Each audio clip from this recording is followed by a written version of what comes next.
Let's carry on our journey through compression techniques. Compression glue. You've probably heard this term 100 times. So what does it mean? Well, it basically, like a glue, it's bringing everything together and making things stick together in a pleasing way.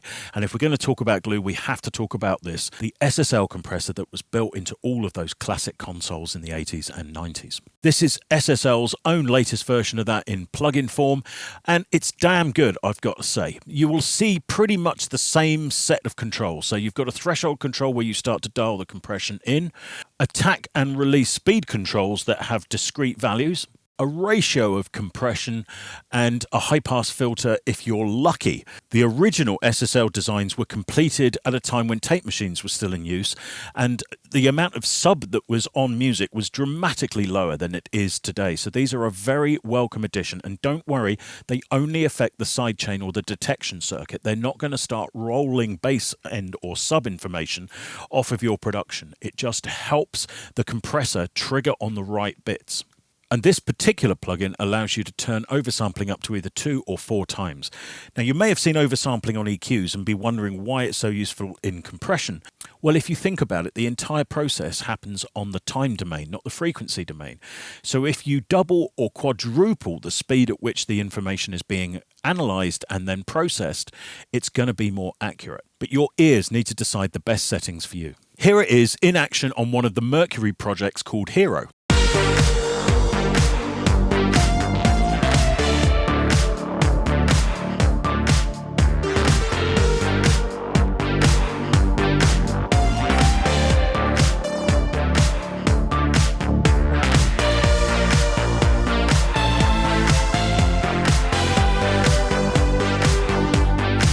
And you hear how it finds those gaps in the drums and kind of forces all the music through. I've always thought of it like a pneumatic ram, shoveling everything into place. Now, it's quite severe. This is not a subtle process. The SSL compressor never has been. And I'm using our now familiar technique of compressing down and then using the makeup gain to re-level it. It's only rough, but it's working well. Now, I was utilizing the automatic release timing there. It gives one of the most transparent versions of the SSL, if an SSL can be particularly transparent, that is. Look at what happens when I go cycle through the different release times. It's quite staggering, the difference in functionality.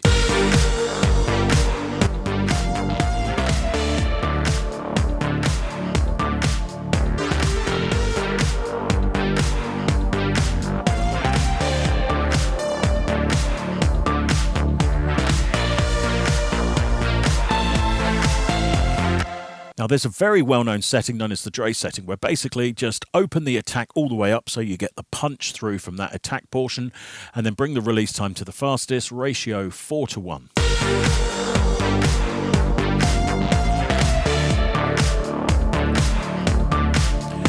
And that combination of that very slow attack and the fast release doesn't distort. Now, here's something to bear in mind. Sometimes very fast release times, particularly on cheaper or free compressors, will result in some pretty nasty distortion, so just be aware. But for some reason, the interaction between this high attack time and fast release really works. Now, if I bring the attack timing down, so in other words, it becomes faster, you'll hear those distortions creep in.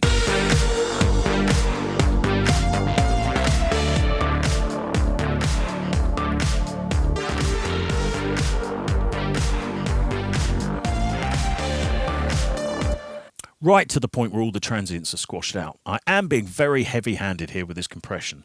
There's a very good reason. We have a mix control on this, so I can actually dial back some of the original signal.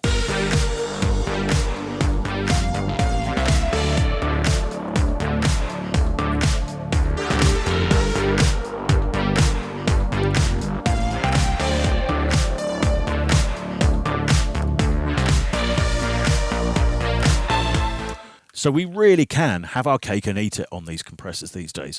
Also, an extra ratio has been added by SSL on this particular release, X. Apparently, it's higher than 20, less than infinity. Let me just go back to the Dre style setting and we'll test it out.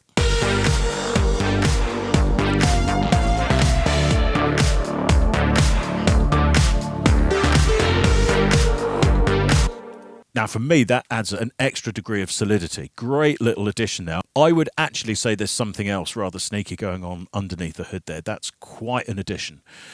Let's just pull it back a bit and see what we've got.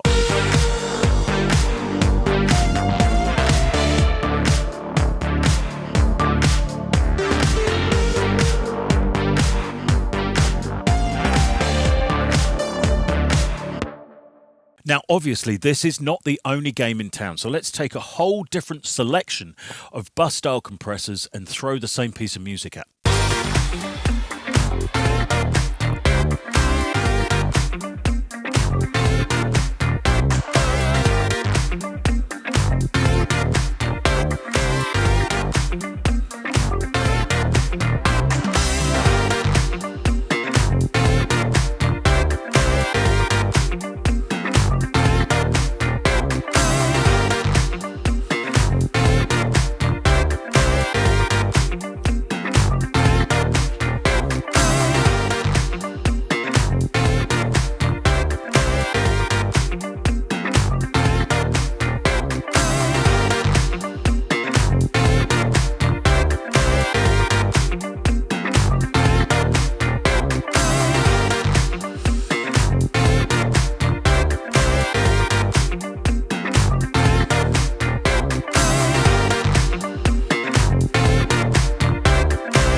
Now, a few things should be apparent there, and the first one is there's not actually a massive amount of difference, really, when you think about it.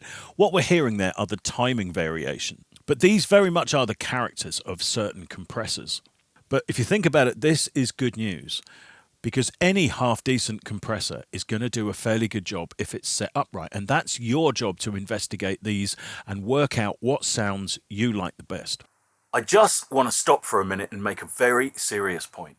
You are an individual and you've been shaped by not only your genetics, but your experiences. The design of your ear is completely different. There will never be another human being like you. It's mathematically impossible. So if you like your coffee a particular way, if you like your pizzas and cocktails made a certain way that's different from everybody else, why on earth are you going to like somebody else's compressor settings? This is all down to the time domain, and everybody's ears react differently. And the moment you see someone on a forum or in a video say, you must do it this way, all you're seeing is them projecting their own insecurities about their lack of knowledge on the subject. Whatever is right for you is right. And I encourage you all to spend time investigating these amazing devices that we all have access to and finding out what you like and what you don't like. Cherry pick what you love, discard anything else, and don't ever be swayed by someone else's opinion. Here's just a few notes. This was one of the compressors that I used to love in the Freemasons days, the T-Rex bus compressor. Obviously, it's modelled on an SSL, but it's got a really nice little bite to it and that all-important high-pass sidechain filter. I've put in the API2500 from Waves. Now, this is quite an old plugin, but the reason I put it in is for that grabbiness of it. Listen to it. It's really dramatic.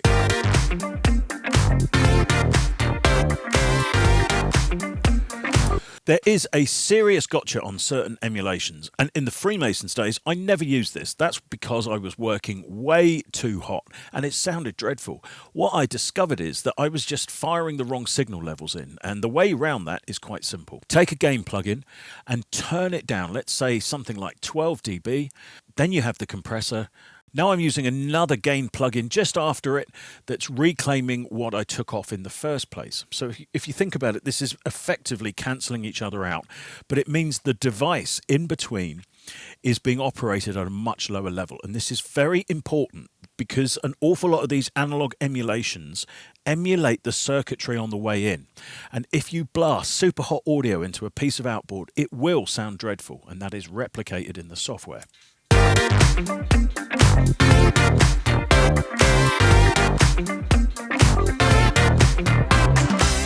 So let's just do a quick comparison of the same plugin running like this. This first one is going to be using our gain structure, whilst the second one doesn't have that gain structure in and the threshold has been adjusted accordingly. Have a listen.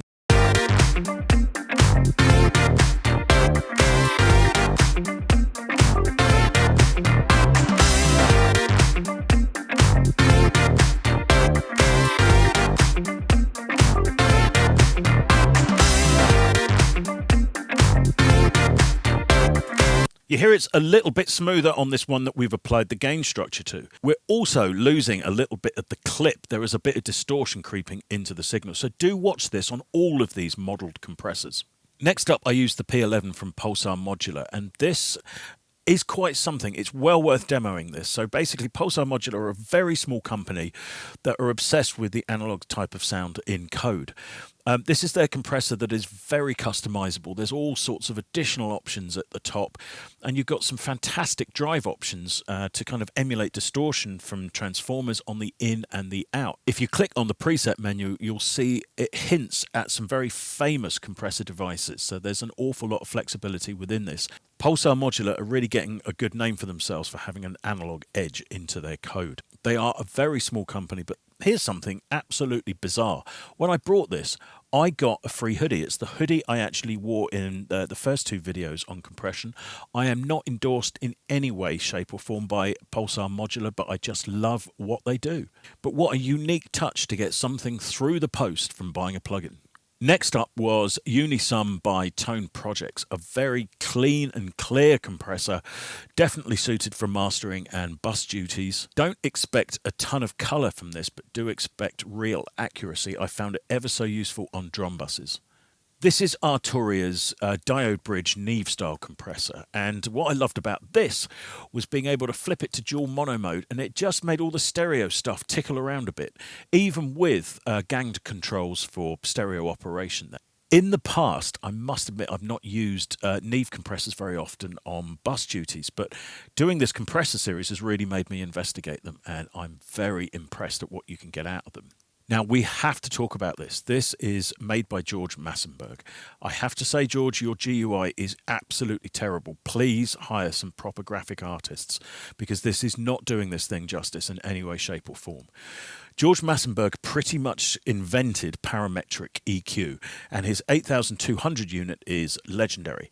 He also made what's known as a dynamic range controller. He didn't want to call it a compressor, and it's known as the 8900. I've had one of these for years, and Steve Mack, the house legend, came in one day and said, "Oh, you've got one of these, man, this is amazing," and he showed me around it, and I've loved it ever since. And this is the plug-in version of that. It can be used for pretty much anything. It's very deep, it's very complex, and you're going to have to learn a lot of different technology and terminology on this, but it's well worth investigating. Everything from buses all the way to individual instruments. This is Softtube's new bus processor, and this is probably one of the few devices where you might have heard a little change in the frequency response. That's down to this air control that's at the bottom. Here you've got an awful lot to play with. You've got saturation control, different types. You can actually tilt shift the entire mix. Sidechain filtering options, stereo link controls. It really is an awful lot in one, and well worth investigating. And the one thing I would say is technology is moving on and on and on. If you're in the market for a bus processor, do look at all of the new plugins that are coming out, because people are just getting better at making them. This is one of the wild cards, and it's a favorite of mine. It's the Eventide Omnipressor. Now, this was originally designed as a hardware unit in the early days of Eventide, to see if it's possible to make the compressor an effect, but it has a particularly grabby front that I absolutely love. I use it all the time, and I'm going to come back to this in future videos. This is the dynamics section from Ozone, and I have to say I was really pleasantly surprised at how good this was at keeping the bass end solid when I put this in. This is DMG's Compassion, an immensely complex and customizable compressor unit. One of the reasons why I don't use this enough is because of its complexity. But I must say, having played with this afternoon, I'm like, yeah, I need to get into this. And if you hit this mode button here, you can actually select a whole different type of characters and compression styles, etc., etc. Well worth investigating, but I would suggest you spend like half a day investigating it, set some presets, and then only use those when you come back to it. It's too much to fiddle around with, otherwise it will take you out of the creative flow. Now, I have used two from one company, and for very good reason. This is Aquamarine from Acustica Audio. Now, I've been an Acustica fan since they just really had the Nebula system, which uses dynamic sampling of hardware. So imagine a whole series of impulse responses, thousands and thousands, and a almost AI type system that decides which one it wants to use at any given time. This means one thing: it is actually very, very good at time domain processing, and that's what compression and any form of dynamics is. This is a copy of the Shadow Hills compressor, which is legendary for adding punch. And hopefully you heard there, it's got something a little bit extra. It's a bit like the Pulsar Modular system as well. It just has a little bit more grunt to it. Again, these are modern devices and it's the technology changing. And right at the end, a real wild card from Greg Wells and Acustica. This is a representation of a very special unit that the producer Greg Wells owns and was carefully put together by Acustica using their technology. And I have to say, this is one thing that I do reach for quite regularly just to add some weight into it. It's not really a bus compressor, but if you turn the attack to slow and the release to fast, it kind of does a little bit of magic. And the great thing is that the input controls on a lot of Acustica stuff doesn't really change the operating level, but just changes how hard you're driving in to the preamp stage. And what's really important to know about Acustica is that they have sampling techniques that replicate the distortions of these analog machines. And trust me, that's immensely important when it comes to replicating some of these vintage units. So are there alternatives? Well, for bus processing, not really. It's quite a specialised area. I have found a couple of things that are worth keeping an eye on. For example, this is Waves Max Volume, and it's got an interesting section here on the left that boosts the low levels of the signals up. Now, this is kind of like an upward compression.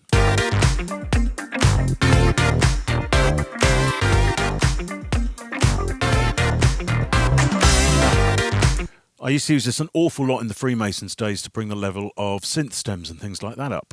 But of course, technology has moved on, and this is Sculpt from Adapter that's got an upwards compression circuit in, some excellent little features. It's kind of like an all-round master bus processor. Well worth checking out.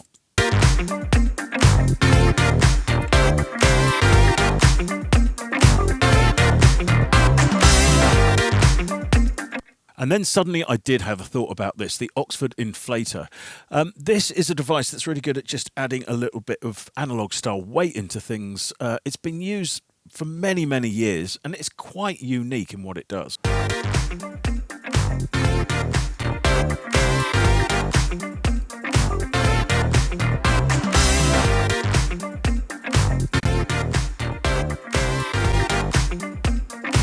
Now, there's a lot of harmonics going in there, and I found it's really good to mix into.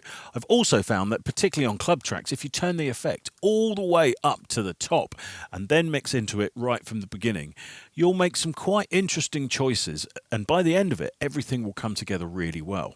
Now, sometimes there are some treats in the stock plugins, and this is just the standard overdrive inside of Logic, and I've been banging on about this plugin to anybody who will listen.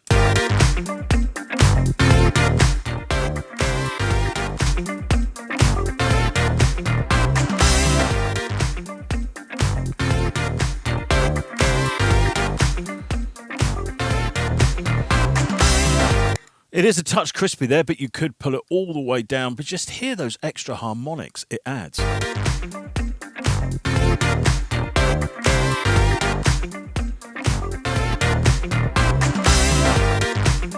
That's remarkable. Really give this a go on things like drums, even individual instruments. I absolutely swear by this device. And of course, users of Ableton will have the glue compressor built in. It's developed by a company called Cytomic. It's excellent. If I just turn this triangle open here, you'll get the additional functions, and I've applied high pass EQ to it and just tickled it in close to 50 hertz. This only affects the sidechain, and what it's going to do is to make sure that it doesn't grab too much on the bass end. Here it is in action on a drum bus.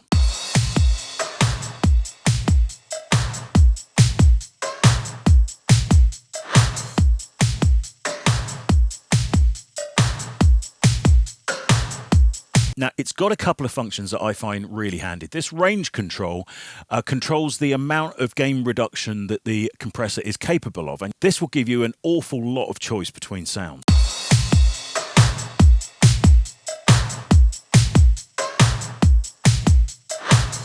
So, for example, you can use the high grab of the 10 ratio, which is known to really grab drum fronts on SSL-style circuits, but then tailor back the amount of compression that's actually being created. It's also got a soft clip function. Now, I use this on drums regularly as a natural clipper. I use the makeup gain to fire into it and then bring the level of the rack back down here so that I've got decent gain structure. But do give it a go. It's fantastic. One trick I've really found with this, particularly on drums, turn everything to the fastest, ratio all the way up, range all the way to the top, and over compress.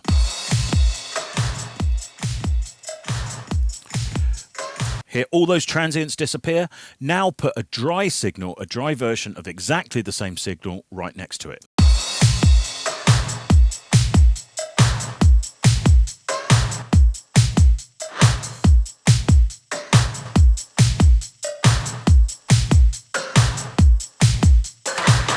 Do you hear all that extra body that it builds in there?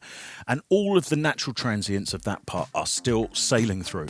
Parallel compression will be one of your very best friends. Please embrace it.